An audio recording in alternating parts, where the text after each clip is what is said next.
Hi and welcome to another video by Easy Access English. Today I'm going to be talking to you about modal verbs in English. A modal verb is an auxiliary verb that expresses necessity or possibility. English modal verbs include the word must. Must shows obligation. It means to have to do something. Another modal verb is shall. Shall is an offer or request. Will is another modal verb, and will also shows an offer or a request for something. Should is another modal verb that shows obligation. Should means to be supposed to do something. Be supposed to do. Would is another modal verb you can use to do an offer or to make a request. Would. Can and could both show ability, to be able to do something. Can and could. May and might are two modal verbs that show permission, to be allowed to do something. May and might. These modal verbs in example sentences. Firstly, I must do my work today, showing obligation. I have to do my work today. I must do my work today. Shall he pick the car up tomorrow? Shows an offer or a request for something. Will the preparations be ready by tomorrow? A request for information. You should eat 5 portions of fruit and veg a day.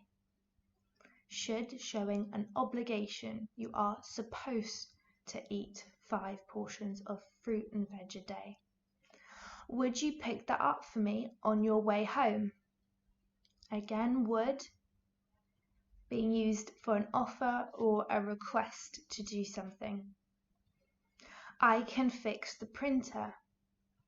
I can shows my ability to fix the printer. I am able to fix the printer. I can fix the printer.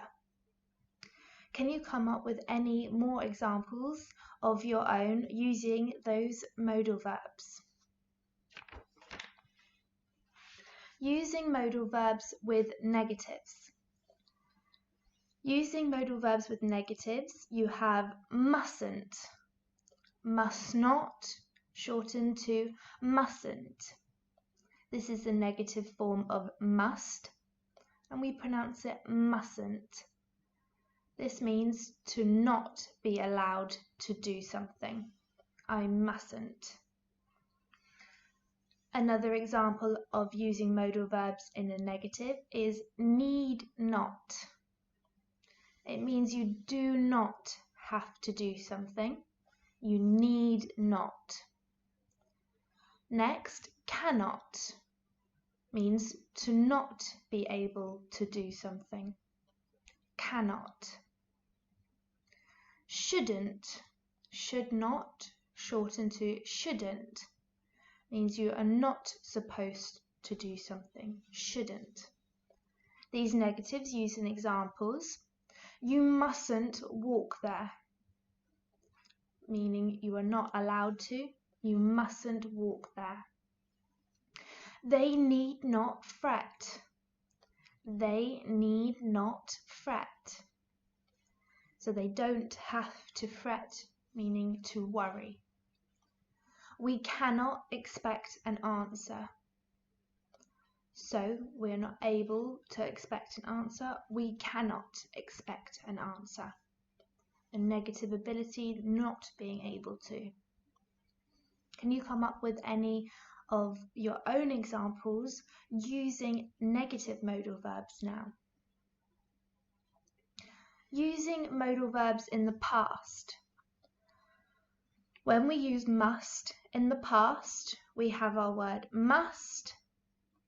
We then have the word have, and then the past participle of the verb you want to use. Must, have, with the past participle. Should have, with the past participle. We use could as the past tense of can. I can in the present, I could in the past. May, have, plus the past participle. Might have, plus the past participle.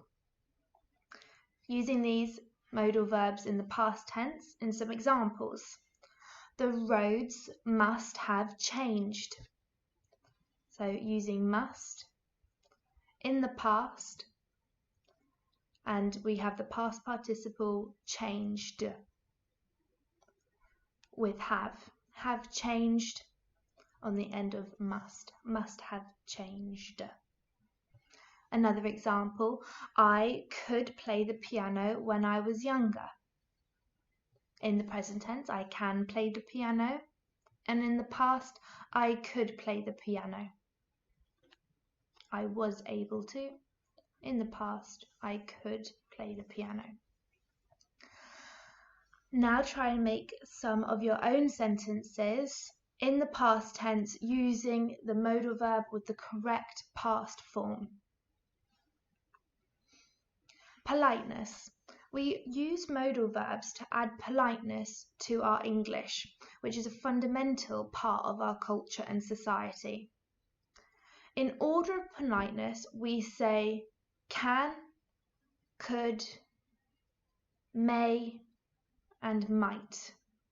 So from the least polite to the most polite. Here are those modal verbs in order of politeness in examples. Can you help me? Simple question with the modal verb can. Adding some politeness, we say, could you help me? This is slightly more polite than can. Please, may you help me? Using the modal verb may adds even more politeness to this sentence. Might you be able to help me? Our most polite form of our modal verbs using might. Each time these sentences add more and more politeness. Try practicing them and try and incorporate them in your future requests and offers. This will add politeness to your English and variation. Thank you for listening to this video on modal verbs. I hope it was useful to you, and have a go at practicing these modal verbs in the present, past and negative form, and try and use them to add politeness into your future English speaking.